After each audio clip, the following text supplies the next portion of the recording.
Estamos de volta e a temporada 2010 da Fórmula 1 começa no fim de semana e o Brasil vai ter 4 pilotos na competição. A nossa equipe foi às ruas saber de quem será a maior torcida e descobrimos que o Grande Prêmio ainda tem seus favoritos.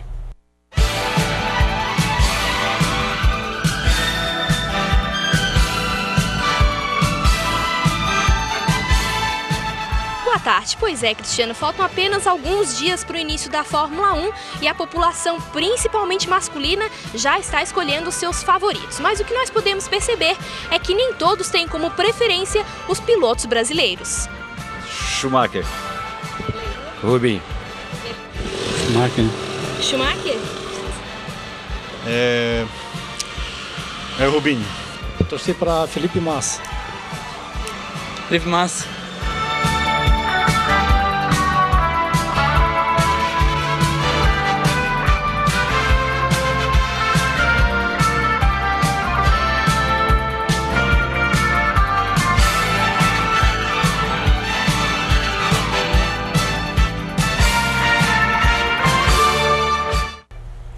Schumacher de volta à Fórmula 1, temos o GP do Bahrein nesse domingo, né? Temos os treinos já.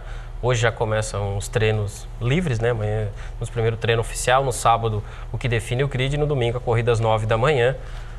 Só está bem dividido aí, tem Rubinho, Felipe Massa, Schumacher, são os favoritos. Basicamente... É a preferência nacional?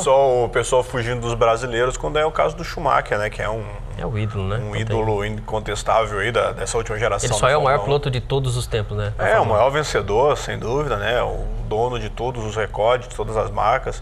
É muito interessante ver como é que vai se comportar, porque Fórmula 1 ultimamente, o pessoal, 10 anos atrás, 15 anos atrás, a gente já sabia quais eram as equipes de ponta. Muitos anos a Williams dominando, teve a época da McLaren e tudo mais. Hoje a gente tem que esperar as primeiras corridas para ver quem vai ter a vantagem pelo carro, né? Tanto que ano passado foi a Brau GP, que foi a grande surpresa. Ano passado até foi o estreante, foi a campeã do mundo. Foi o auge da surpresa, né? Da competição que era imprevisível, né? E acho que esse ano vamos ver como é que a coisa vai se comportar, se as equipes grandes vão buscar uma reação. Foi tão imprevisível que o Jason Button foi o campeão do mundo, né? O campeão do mundo. Ninguém apontava... E o Rubinho, que tantas vezes falou em ser campeão e todo mundo achou que era uma grande bobagem. Teve mais uma oportunidade? A oportunidade teve, não foi campeão, perdeu e tudo mais, mas foi vice-campeão, terceiro colocado no final da competição, né? Acabou em terceiro. Mas vamos aguardar aí, torcer para os pilotos brasileiros e com a expectativa de saber como é que vai estar o Schumacher nessa volta e o Alonso também, né? De volta a uma equipe de ponta, depois de ser campeão e depois de hibernar um pouquinho lá na Renault. Dando uma notinha também, teremos Fórmula Indy esse domingo, Fórmula Indy em São Paulo. Não sei como é que o pessoal se estruturou, mas fizeram porque a Fórmula Indy é diferente, né? A maioria das pistas são ovais, então o pessoal lá de São Paulo teve que mexer na infraestrutura lá na cidade lá para organizar, para ser realizada em São Paulo. É a abertura também da Fórmula Indy, teremos nesse fim de semana em São Paulo. E ontem tivemos equipes brasileiras pela Taça Libertadores da América e os resultados foram bons. Hoje tem mais. Vamos à tabela então da Taça Libertadores da América. Ontem em campo Flamengo e Corinthians. O Corinthians com dificuldades, mas conseguiu empatar ainda com o gol do Dentinho lá no fim da partida. Independente da Colômbia 1, Corinthians 1. O Caracas da Venezuela foi derrotado pelo Flamengo em casa, 3-1. Bom resultado do Flamengo, que pulou para 6 pontos, está na liderança do grupo 8. E o Corinthians, com empate com o Independente, também é líder do seu grupo.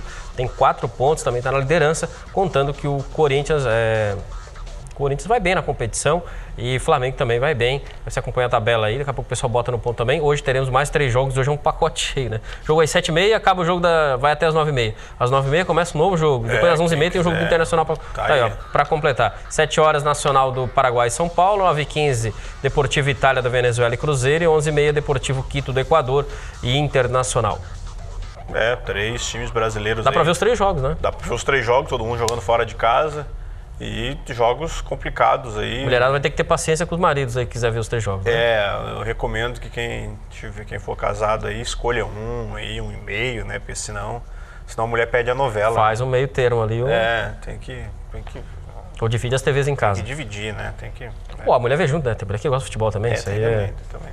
Não é tão comum, mas tem. Enfim, tem bastante. Taça Libertadores da América tem a rodada que se completa hoje. Vamos falar agora sobre o esporte local aqui. Vamos falar aqui pela Copa Sul. Temos jogos de volta nesse fim de semana. É mata-mata, é isso aí. 8 equipes ficam pelo caminho nos jogos de volta nesse fim de semana e todos os jogos marcados para as 3h30 da tarde. Força Jovem e Caravaggio se enfrentam, mesmo horário para Juventus e Universo, Cocal do Sul e Baixada. O Barracão enfrenta o Bandeirantes. O Bandeirantes venceu por 3-0 a primeira partida, é uma boa vantagem. O Alvorada de Imbituba recebe o Colégio Brasil Santo Anjo. O Colégio Brasil Santo Anjo venceu por 5-0 no jogo de ida, também tem uma boa vantagem. As duas equipes aqui da região com boas chances de classificação. O Barreirinha enfrenta o Botafogo e tem Termas e Metropolitano. Esses dos jogos da Copa Sul neste domingo. Questão de refletor, questão de o jogo ser de dia ainda, os jogos marcados pelas 3h30, mas Bandeirantes e o Colégio Brasil Santo Anjo devem ser classificados, né? Tem uma expectativa em cima desse jogo do Colégio Brasil Santo Anjo contra o Alvorada lá em Imbituba, não pela classificação, porque essa já está sacramentada, né? Não vai acontecer nada diferente disso. Mas porque, como o Alvorada nesse jogo tem anunciado aí que vai ter os reforços que não puderam jogar no jogo de ida, né, aqui em Tubarão, a expectativa talvez seja uma prova de força para o Colégio Brasil Santo Anjo se ele conseguir vencer esse jogo, ou um empate, conseguir dar uma equilibrada no jogo, já que o adversário vai vir bem reforçado. Classificação, claro, já só uma tragédia muito grande aí para eliminar o Colégio Brasil Santo Anjo, mas fica a expectativa para ver como é que o time vai reagir contra um time bem reforçado e um time que eliminou o Colégio Brasil do ano passado da Copa Sul em 2009, na segunda divisão na época, né?